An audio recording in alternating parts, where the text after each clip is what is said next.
Um, It has been a great, interesting year working on the problem of practice with the Northside team. And so our problem of practice statement is to leverage the spirit of the Perkins 5 CTE pathway opportunities for continuous improvement planning that impacts student graduation rates, college and career readiness, parent and stakeholder involvement, and then post-secondary success of our students. The data tools that we worked with included the SFS, ongoing performance and credit audits for our students, parent and alumni surveys, stakeholder input on different levels, and then post-graduation surveys to continually improve decision-making for our leadership team here at Northside. And I'm going to start with a quick comparison on the Power to Swim. And, you know, for the last few years, Domain 3 has allowed the CTE pathway towards graduation. And one of the points that I wanted to make was, you know, every August across the city, we throw thousands of our kids into this pool of water that we call school. And, you know, as leaders, it's our privilege, it's our responsibility to develop the power to swim in our kids. And one of the things that I've noticed this year is that sometimes people refer to the pathways as graduation pathways. And I'm, you know, just because our words determine the way we think, I worry that when you look at it as a graduation pathway, it limits your scope. And, you know, it's just like, we don't teach just the breaststroke. And, you know, some people like me may never learn that stroke. You have to give kids all the different tools. And so I want to just kind of set the stage going into our problem of practice work that pathways empower us to become visionary. And so the process of how Dave and I worked through this really is a great example of this. When we started, I was working in rather like a first order change. We were concerned with how our parents can help their own students plan their future lives. And so we talked about the equity and accessibility of information. This is just a quick snippet. When you went to our website back in August and September, you would have seen a PDF document that you would scroll through, and it was well organized and a good piece of information, but it really didn't fit the psychology of how people access information. So in terms of, were parents going to spend minutes scrolling, that became kind of our crux. So if you go to our webpage now, what you see is a resource tab to take you to the 9 pathways. And so when parents go on now, you can see a showcase of all 9 of our CTE pathways that we offer. And we have spent, so this has been my leading of about 14 teachers with student help. We had surveyed parents and asked what would help them help their students. And the number one response was that they wanted to see videos of their own students in action in the pathways so that they could have a better visual of it. So if you go to the graphic imaging, you'll see this video, and it starts with the teacher talking, and then it shows students doing different of the skills, and it's just a couple minutes. We try to be reasonable on how long people like to watch. And then you also see an outline of the classes, experiences for growth, and then our computer science kids have done a great job of getting this connected to resources that parents can use to look at the career opportunities. And that was the second most viewed response from parents, was help us help our students figure out what jobs they should go into. So this is on one end of our spectrum. The other end of the spectrum is, we talked about predictive data, and Dave and I both really are grounded in continuous improvement, looking at the CTE pathways and how can that help us with our entire Northside student population. So we honed in on the fact that we need to collect input from our alumni. So we started with a sample group of the cohort of 2015. And of course, it was very difficult to get with them because we don't currently have databases of personal contacts. So this is the next step that we did, was we focused on how can we improve our accountability dashboard with the alignment. So if you go to, you know, the IDOE's dashboard, in the future, when you can go and show that your 2-year out, 5-year out graduates are in pathways that they studied in high school, that has a tremendous impact on your school's dashboard score. And so it really helps us realize the district vision of being the school of choice. And when people can see, it's, when my daughters went to college, first thing I did was, how many of your students graduate? That's what, and how many of them get job placement? Placement is, a huge factor moving forward for all of us. And so that was very exciting for us too. In February, we started the real communication beyond the videos and the website transformation that we had done.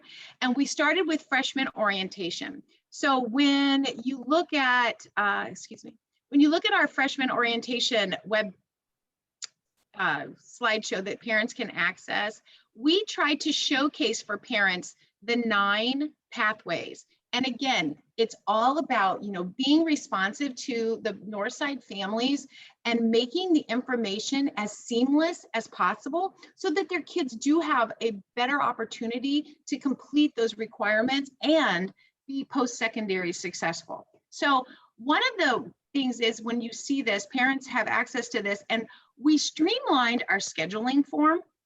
And so our 260 actually led the charge on this, but this was a great sample of how our work encompassed the counselors, the administration team, and then the teachers of each pathway had some more voice as well. So the understanding that leads to purpose and passion was really there.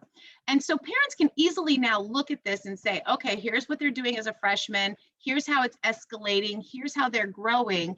And then we can have those conversations about internships, apprenticeships and capstones.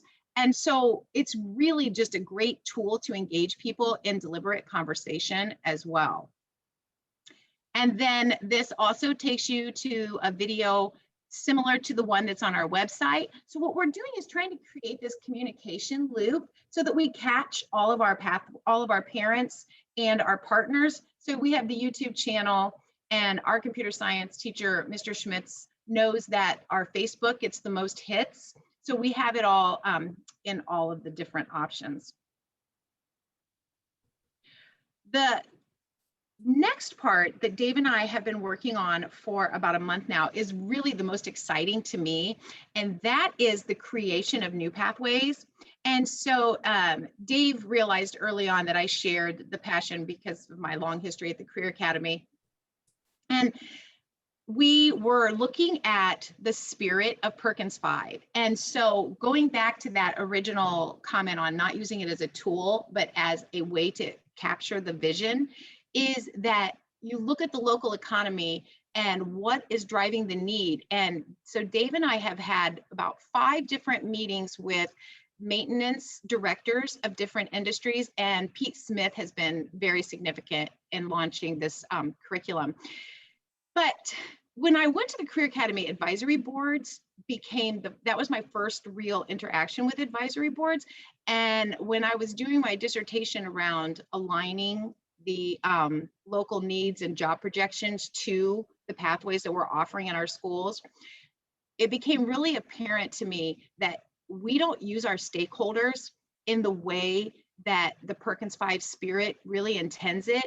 And that's what Dave and I have been able to do this last month, is we are constantly working with the standards. So this is such a fresh pathway that the state has given us the standards and nothing else. So this is just a tool that I've created that I'm working with the instructor and giving him the lessons, and then how does it connect to the deep learning piece? How does it connect to dual credit and certification?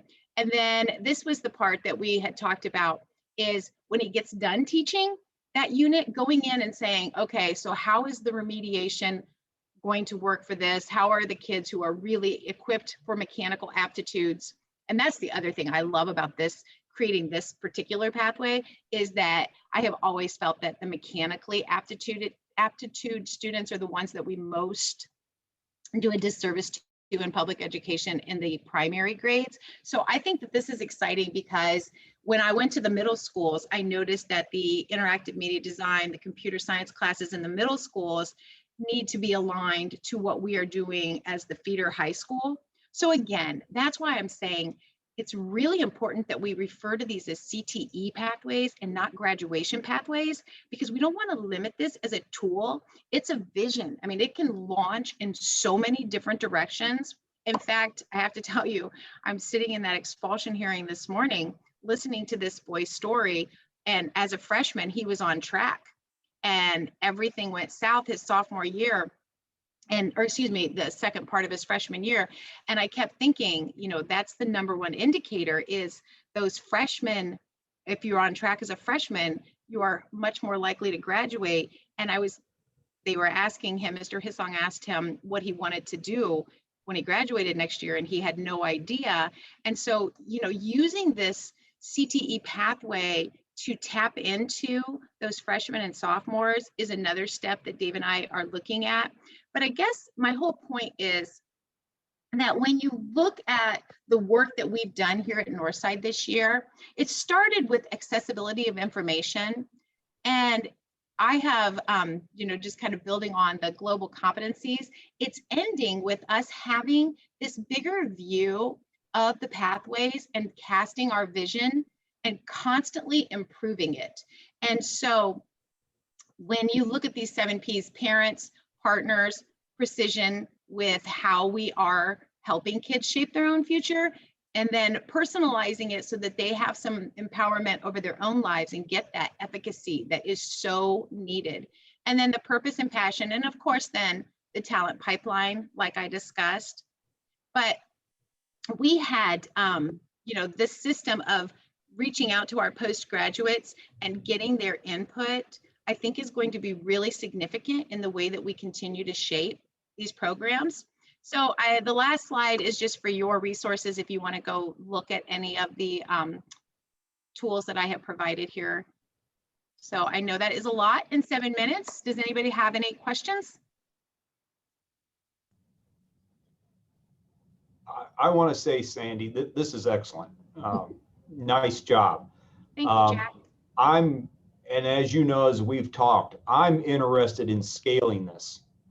And so that's, I mean, this is exactly where we want to go. Yeah, Jack, I almost put number 9 is scalable as a district, but yeah, honestly, one of the things I've really learned this year is that, and I think, Ramon, I may have said this even in the interview, but it is true that when you want to be a visionary building leader, you really have to go up and out and pull those people in, and then you have to go, you know, in and down and look at your own teachers. And I just feel like if we could move into high schools cooperating rather than competing, you know, on the pathways, like it would just revolutionize the district. I really genuinely feel like that. I wholeheartedly agree with that. So I have a question. Yes, Mr. Kamek. You mentioned the expulsion hearing you were at today. Yes, sir. And so where did this child go off track? You said second semester freshman year, and how come nobody redirected him? You know, Carlton and I can I be frank?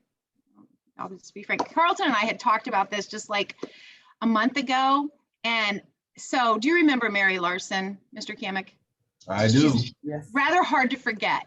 So one of the greatest things I've ever done in all 25 of my years in education is when Mary and I pulled this group of 13 8th graders in one year that all of their principals said, highly at risk, not going to make it. And Mary and I sat down at a table with these kiddos, and Mary had the idea of asking them, when did school stop working for you? To which I said, I don't know if they're going to be able to answer that.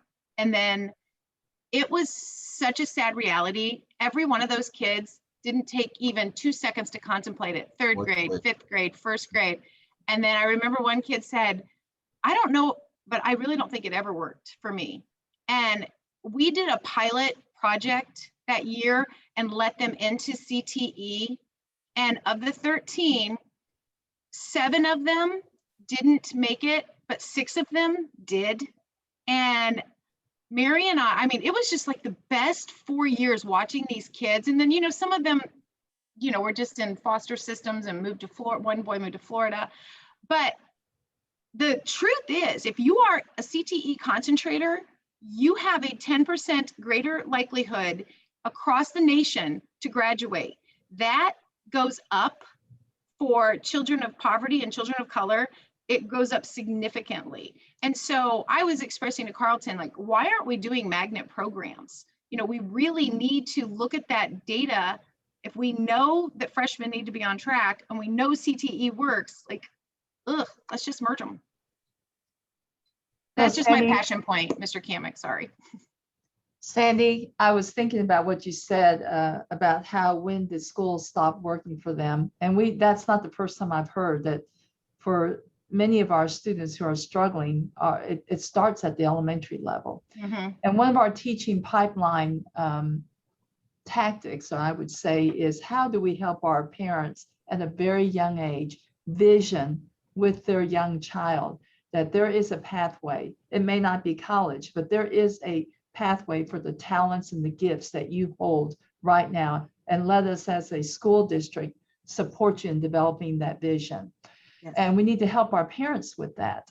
So I'm really connecting with your very idea. It's not a graduation pathway, it's a pathway for visioning.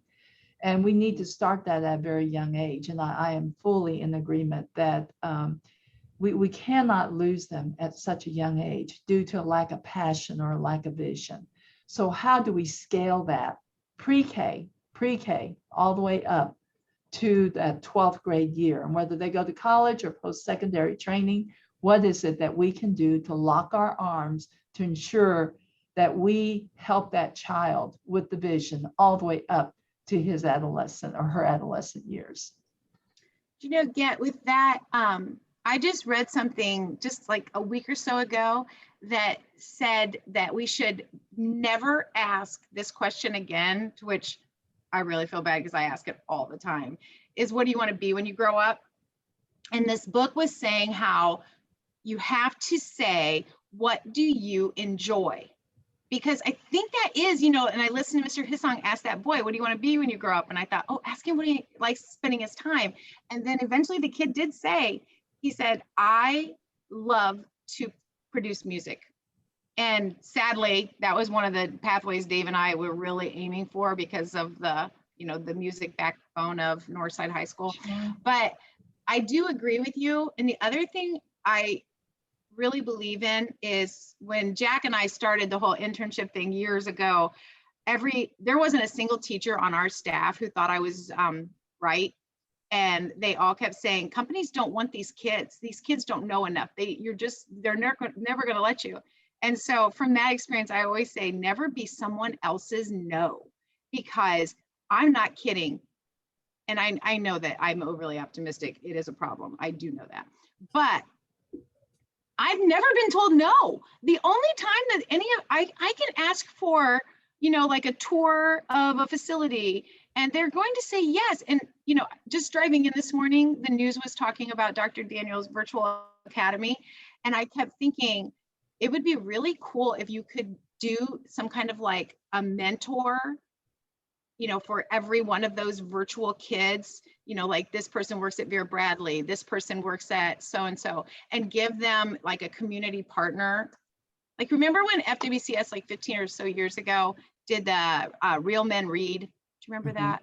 Yes. That was I was in Ohio then, but that was I thought that was so cool that you guys did that. And just looking at, I know Karen Gilly, a teacher at the Career Academy, her husband has to do so many volunteer hours every month for his job.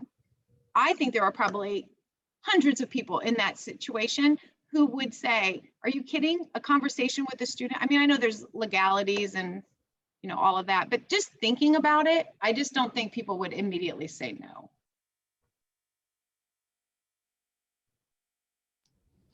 No, that was excellent, Sandra. So do we have the right pipelines? The 6 that we have right now? The 6 pipelines that we have, Can we fold a lot of things underneath those 6 pipelines? Well, one thing I did learn in my dissertation research is that more people are employed in hospitality than anything else in this country. So I always think that that's a really interesting one as well, because it is the top employer. And I feel like that 6 pipelines are an excellent foundation to grow from. That was a politically correct answer. And I'm not a very good Probably politically in the service sector correct too. person. But you're right. Also, the whole mentoring thing, we just had a conversation on this the last couple of days. So might want to bring you into some conversations. And I've asked Faye, we probably need to meet to discuss some next steps. And what was your dissertation in? Just curious. It was evaluating the alignment between Indiana job projections over the next decade with career counseling advisement in high schools. Interesting. Because I'll tell you, do you have like one more minute for me? Yeah. So when I was a high school teacher, now this is facetious, so it is a little facetious, but my biggest pain point as a woman teacher in high school has always been at the end of the senior year, when these girls go down and they schedule their classes for college and they do their career counseling part, I would always joke when they came back in and I said, so what did you choose? Did you want to be a nurse or did you want to be a teacher? Which one did you choose? I was almost always right. Yeah. And my own daughter said, Mom, I think I'll be an elementary teacher. And I said, do you love children? I missed that part of you. And she said, well, you told me I'd be a good teacher. And I said, Ellie, you gotta love kids. You don't love kids. And she's Don't an stop audiologist. her. Huh? Don't stop her. You never know. Well, you know what I mean, though.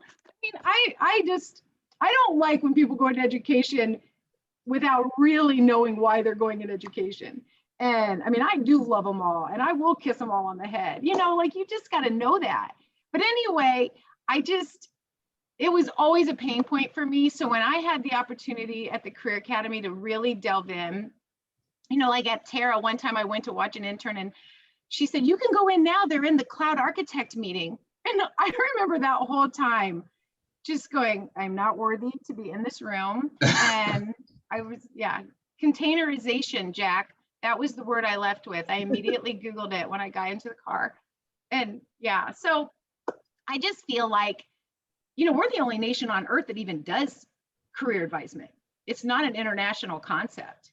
And, I don't know, there's a lot to it. So here, this is my mentality. I don't know if you want to write it down or memorize it. Okay, I'm gonna write it. No, I'm There are gonna memorize it. There are 3 answers. Okay. Yes, not now, and I have something better in mind. Oh, I do like that, Mr. Kamick. That's excellent. I've never heard that before. Yes, not now, I have something better in mind. So there are no no's. You just have something better in mind. Oh, so that's better than my never be someone else's no, for Yeah. sure. Well, I didn't say it was better. I just said that's how I approach it. Yeah, I agree with you. We have to give them the opportunity to invest in us. Okay. Thank you, Ramona. Thank you, Dr. Adams. Great work. Great hearing about the vision that you have for the work that you do and the vision for FWCS. And it has been a great opportunity for me to learn alongside you this entire year. So thank you.